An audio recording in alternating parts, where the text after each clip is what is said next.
Welcome to the Slop Temple. We pray this video helps. You start by taking stock. List every device and its role on your network so you know what to protect. Next, pick hardware, a small dedicated firewall or a router that supports custom firmware, because performance and features matter. Once chosen, back up your current router configuration and note ISP login, static IP details, and DHCP ranges. Make sure to set a maintenance window.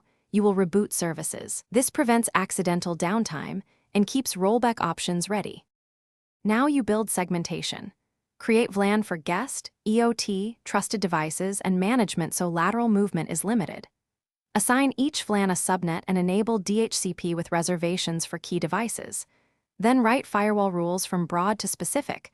Deny by default, allow required services. HTTP, HTTPS, DNS only where needed.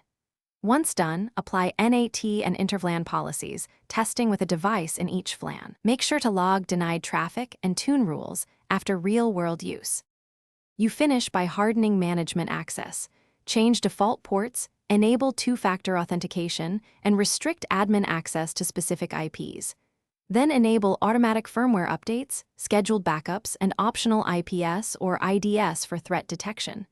Perform thorough tests, port scans, cross-VLAN access checks, and a simulated outage to confirm failover.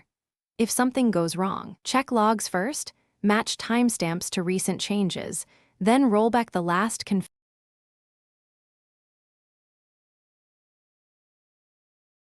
Thanks for watching. Consider subscribing if we helped you.